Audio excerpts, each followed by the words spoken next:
S ನಾವು ನೋಡ್ತಾ ಇದ್ದೀವಿ ಜಂಬೂ ಸವಾರಿ ಶುರು ಆಗಬೇಕು, ಅದಕ್ಕೆ ಕ್ಷಣಗಣನೆ ಶುರು ಆಗಿದೆ. ಜೊತೆಗೆ ಅಂದರೆ ಮುಖ್ಯಮಂತ್ರಿಗಳು ಉಪಮುಖ್ಯಮಂತ್ರಿಗಳು ಬಂದಿದ್ದು ಮಾತಾಡಿದ್ದು ಅದು ನೋಡಿದ್ವಿ. ಇದೆಲ್ಲ ಆದಮೇಲೆ ಅರಮನೆ ಆವರಣದಲ್ಲಿ ಇಬ್ಬರು ಕೂಡ ರೌಂಡ್ ಹೊಡಿತಾ ಇದ್ದಾರೆ. ನಂದಿ ಧ್ವಜಕ್ಕೆ ಪೂಜೆ ಆಯಿತು. ಅದಾದಮೇಲೆ ಒಂದು ರೌಂಡ್ ತೆರೆದ ವಾಹನದಲ್ಲಿ CM ಹಾಗೂ ಸಚಿವರು ರೌಂಡ್ ಹಾಕ್ತಾ ಇದ್ದಾರೆ. ನಾವು ತೋರಿಸ್ತಾ ಇದ್ದೀವಿ ಆ ದೃಶ್ಯಾವಳಿಗಳನ್ನು.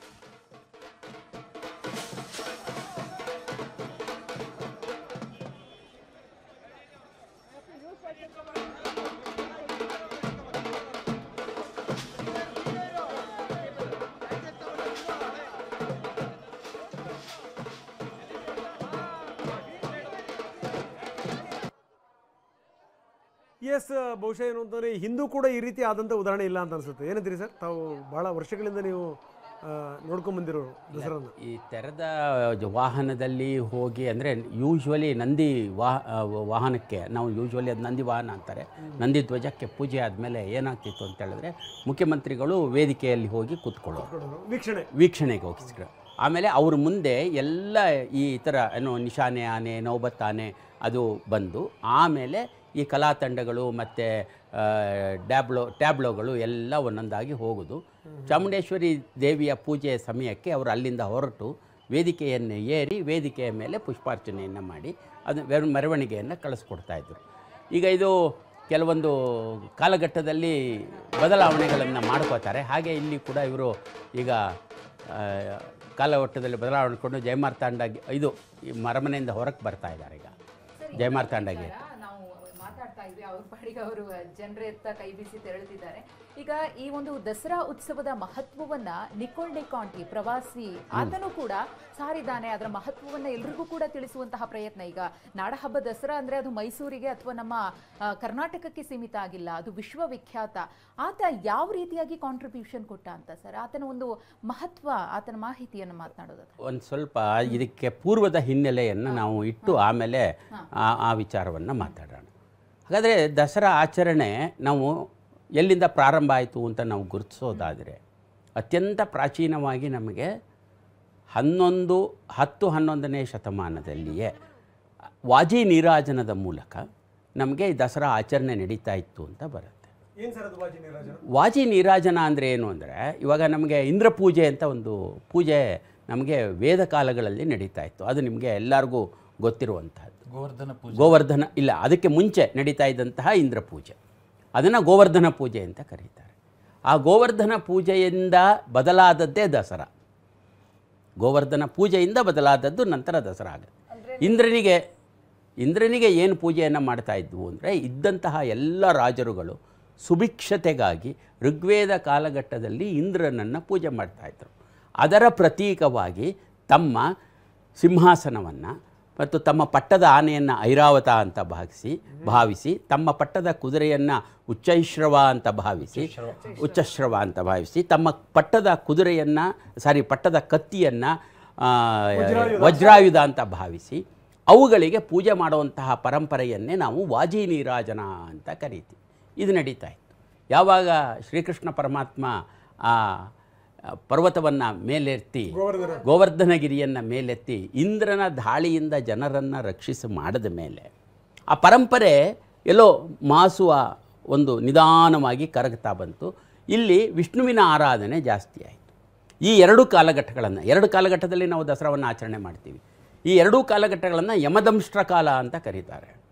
ಯಾವುದು ಅಂತ ಹೇಳಿದ್ರೆ ಶರದ್ ಋತುವಿನಿಂದ ವಸಂತ ಋತುವಿಗೆ ವರ್ಗಾಯಿಸುವಂತಹ ವಸಂತ ಋತುವಿಗೆ ವರ್ಗಾವಣೆಯಾಗುವಂತಹ ವಸಂತ ಕಾಲವನ್ನು ಮತ್ತು ವರ್ಷಧಾರೆಯಿಂದ ಶರದ್ ಬರುವಂತಹ ಕಾಲಘಟ್ಟ, ಈ ಎರಡು ಅತ್ಯಂತ ಕಠಿಣವಾದಂತಹ ಈ ಪರಿಸ್ಥಿತಿ, ವಾತಾವರಣದ ಪರಿಸ್ಥಿತಿಗಳು, ಇಲ್ಲಿ ಕಾಯಿಲೆಗಳು ಜಾಸ್ತಿ.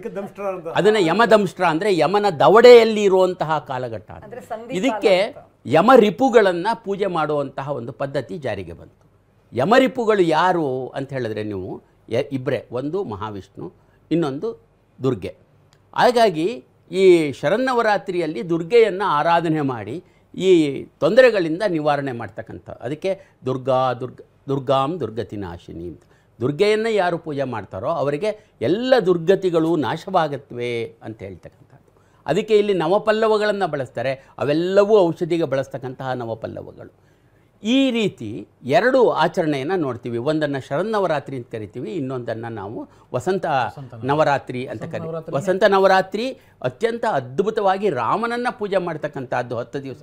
10ನೇ ದಿವಸ ಯುಗಾದಿಯಿಂದ ಆರಂಭವಾಗಿ 10ನೇ ದಿನಕ್ಕೆ ನಾವು ರಾಮನ ಪಟ್ಟಾಭಿಷೇಕವನ್ನು ಮಾಡುವಂತಹ ಒಂದು ವ್ಯವಸ್ಥೆಯನ್ನು ಮಾಡ್ತೀವಿ. ನವಮಿಯ ದಿನ ಹುಟ್ಟುತ್ತಾನೆ, 10ನೇ ದಿನ ಪಟ್ಟಾಭಿಷೇಕ ಹೇಗೆ ಅಂತ ಪಲ್ಲೆಯರು ಕೃಷ್ಣ ಕೇಳ್ತಾರೆ. ಅಲ್ಲ, ಅವನು ಹುಟ್ಟಿದ್ದು ನವಮಿಯ ದಿನ ಆದರೂ ಕೂಡ ಅವನಿಗೆ ಪಟ್ಟಾಭಿಷೇಕ ಆಗಿದ್ದು ಆ ದಶಮಿಯ ದಿನ. ಹಾಗಾಗಿ ಅದು ಎರಡನ್ನು ನಾವು ಈಕ್ವೇಟ್ ಮಾಡಿಕೊಂಡು ಪೂಜೆ ಮಾಡ್ತೀವಿ. ಇನ್ನೂ ಒಂದೇನು ಹೇಳ್ತಾರೆ ಅಂದರೆ, ನನಗೆ ಮೊನ್ನೆ ಇತ್ತೀಚೆಗೆ ನಾನು ರಾಮೇಶ್ವರಕ್ಕೆ ಹೋಗಿದ್ದೆ. ಅಲ್ಲೊಬ್ಬರು ಒಂದು 90 ವರ್ಷದ ಒಬ್ಬರು ವೃದ್ಧ ದಂಪತಿಗಳು ನನಗೆ ಸಿಕ್ಕಿದ್ರು. 90 ವರ್ಷ, ಗಂಡ ಹೆಂಡತಿ ಇಬ್ಬರು ಇದ್ದಾರೆ. ಅವರು ಸೇತುವೆಗೆ ಕರ್ಕೊಂಡು ಹೋಗ್ತೀನಪ್ಪ ನಮ್ಮನ್ನು ಅಂತ ಕೇಳಿದ್ರು. ನಾನು ಹೋಗ್ತಾ ಇದ್ದಿದ್ದ ಜೊತೆಯಲ್ಲಿ ಅವ್ರನ್ನ ಕರ್ಕೊಂಡೋದೆ. ಸೇತುವಲ್ಲಿ ಅವರೊಂದು ನನಗೆ ಕತೆ ಹೇಳಿದ್ರು. ಇಲ್ಲಿ ಈ ವಿಜಯ ದಶಮಿಯನ್ನು ಮುಗಿಸ್ಕೊಂಡು ಬಂದು ರಾಮ ವಿಭೀಷಣನಿಗೆ ಪಟ್ಟಾಭಿಷೇಕ ಮಾಡಿದಂತಹ ಜಾಗ ಇದೆ ಮಗು, ನೀನು ಅದನ್ನು ನೋಡಬೇಕು, ಬಾ ಕರ್ಕೊಂಡೋಗ್ತೀನಿ ಅಂತೇಳಿ ಧನುಷ್ಕೋಟಿಯಿಂದ ವಿಭೀಷಣನನ್ನು ಪಟ್ಟಾಭಿಷೇಕ ಮಾಡಿದ ಕೋದಂಡರಾಮಸ್ವಾಮಿ ದೇವಸ್ಥಾನಕ್ಕೆ ನಮ್ಮ ಕರ್ಕೊಂಡೋಗಿ ತೋರಿಸಿದ್ರು. ಎಲ್ಲೆಲ್ಲ ಕಥೆಗಳು ನಮಗೆ ಹೇಗೆಲ್ಲ ಪುರಾಣಾಂತರ್ಗತವಾಗಿ ನಮ್ಮ ಈ ದಸರಾ ಆಚರಣೆಯೊಂದಿಗೆ ಸೇರಿಕೊಂಡು ಹೋಗಿವೆ ಅಂತಕ್ಕಂಥದ್ದಕ್ಕೆ ಇದೊಂದು ಮಹಾ ಉದಾಹರಣೆ. ನಂತರ ನಮ್ಮ ಐತಿಹಾಸಿಕ ಕಾಲಘಟ್ಟದಲ್ಲಿ ಕೂಡ ಈ ವಾಜಿ ನೀರಾಜನ ಬರುತ್ತೆ. ಆ ವಾಜಿ ನೀರಾಜನ ನಂತರದ ದಿನಗಳಲ್ಲಿ ದಸರಾ ಆಗಿ ಪರಿವರ್ತನೆಯನ್ನು ಹೊಂದುತ್ತೆ. ಒಂದು ವಿಶೇಷವಾಗಿ ಗಮನಿಸಬೇಕಾದ್ದು, ನಾವು ಚಾತುರ್ಮಾಸ ಅಂತ ಹೇಳ್ತೀವಿ.